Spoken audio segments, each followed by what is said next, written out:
Hi! This is the first in a series of devlogs for the game jam that I'm doing this summer.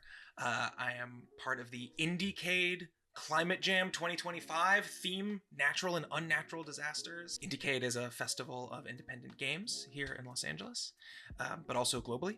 They have an internship program during the summers where interns get hired as game designers, form teams, and make games about climate solutions specifically.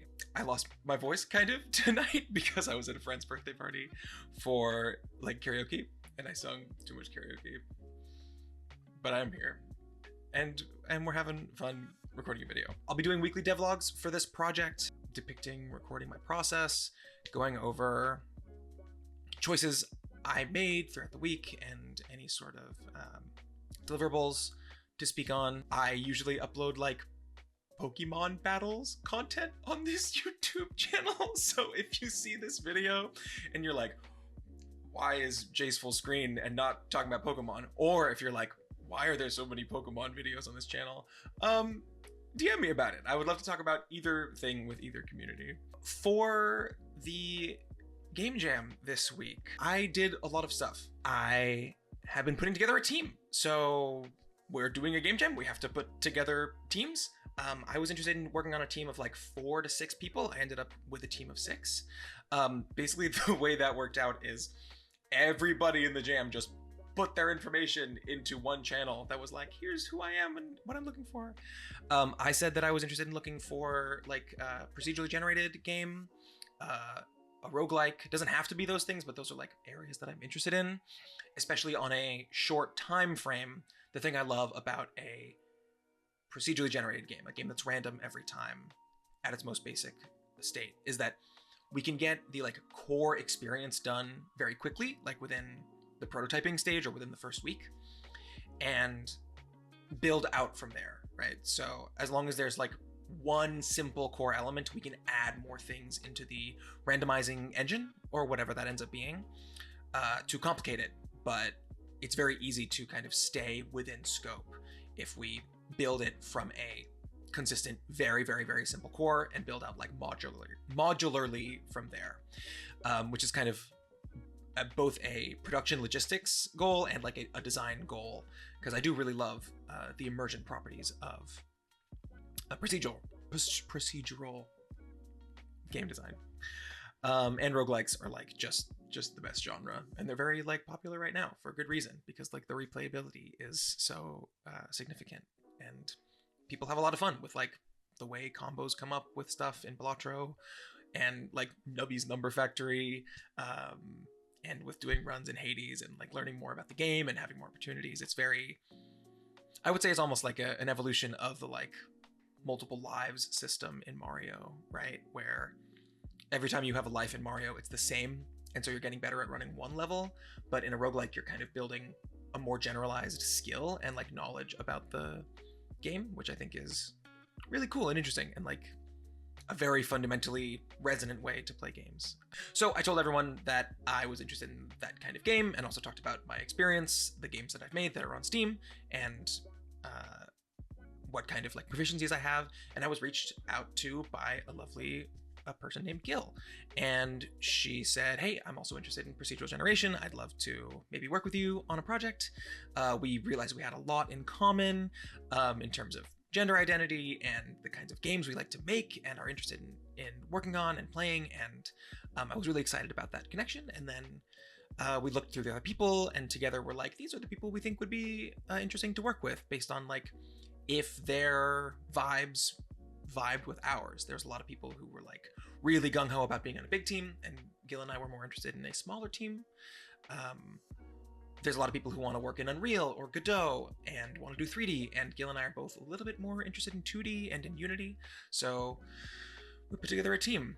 I reached out to Jennifer, who is a programmer and a UI designer and pixel artist, who said yes to joining the team, which I'm very happy about. And then Gil reached out to Kay, who is a designer and narrative person who also has an audio background and some experience, who also worked on an AGP at USC while I was working on an AGP. If you're watching this video, you probably don't know what that is. AGP stands for Advanced Game Projects, which is basically USC's like LARP as a game studio project. It's a class that you can take, and I don't go to USC, but I took the class anyways, and I will not be explaining that. Kay was already talking to Vivek. He's like a really gung-ho about programming specifically, and then we teamed up with Jackson, who is a musician. So that's me, Gil, Vivek, Jennifer, Kay, Jackson, 6. Okay, I didn't forget anyone. Thank God. I was worried for a second. Yeah, we have artists and programmers and people who are interested in narrative and design. And that left me to kind of be like, okay, well, I'm a generalist. I have a lot of different skills. What is the thing that the team needs most right now? And nobody really expressed a lot of strong desire to work on production. Everyone wants to do design. So I'm a game designer by like primarily, and everyone on the team is. And it's like a game design internship, right? It's in the name. So everyone wants to be involved with design. But as far as like a secondary specialty to focus on, I chose to focus on production. So I organized all the channels in the Discord, gave everybody roles for their like specialties on the team. I worked with Vivek to organize meetings and created an agenda for the meetings, ran the meetings. We went through a shitload of stuff on the agenda. Our first meeting was 2 hours long, which was honestly too much, and reflecting, I wish I had done a better job as a producer of like clocking that the team was starting to get eepy and being like, this meeting is going for too long. So that's going to be a goal for the future, is to keep those meetings shorter. But nobody else was really interested in being a producer, and everyone was like, Jace, you're clearly gung-ho about this, so you can do it, which I was happy to do because I think production is really, really important. I have learned so much about production from my dear friend, Ashley Kim. Everything I know about production, I've learned from her, and I've seen from being her friend firsthand how important it is to have a good producer, and a producer who's able to listen to people and lead a team well, not creatively, but just logistically. So in addition to having that agenda where we went over lots and lots of things, not only like the specialties that people had, but we also talked briefly about ideas we might want to have. We talked about our individual goals for the jam, so everyone knew where we were coming from. We talked about accessibility things, if anybody had anything in particular they wanted to bring up, whether that be like personal things or travel or access to technology and stuff like that. A couple of us only have Mac computers, so that's like relevant to the development cycle.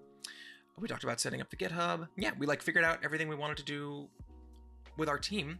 So now we're ready to get started with ideation when the jam starts, which is, well, technically today, because I'm recording this at 12:15 a.m. on Friday, June 13th. I made sure to like really put in the effort to set up the best foundation possible, scheduled another meeting for today so we can start with ideation.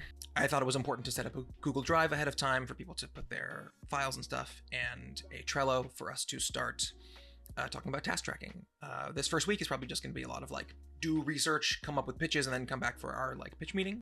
I think I have done a good job of setting the stage for us to work well together as a team. Everyone seems to be like on the same page. We've communicated about a lot of the stuff that I think game jam teams don't always communicate about. The last thing is, because we have so many designers on the team, I've made it a priority to try to make as much space for everyone to contribute to design conversations as possible, which is kind of my job as producer to run those meetings and make sure there's space for everybody, and also space for my own ideas, because as I said, I'm a producer. I'm a designer as well as a producer. So I'm really excited to get into those design conversations and hit the ground running. I think in the future there will be more interesting like game design specific stuff, but I do think understanding the production phase and having open communication from the beginning, understanding who's specializing in what and where our goals are, and just being on the same page is really critical, and a step that can often be missed, especially in like a shorter game jam.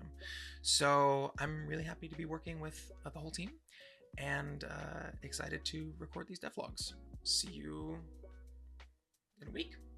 I don't know, maybe. If you watch this, thanks for watching.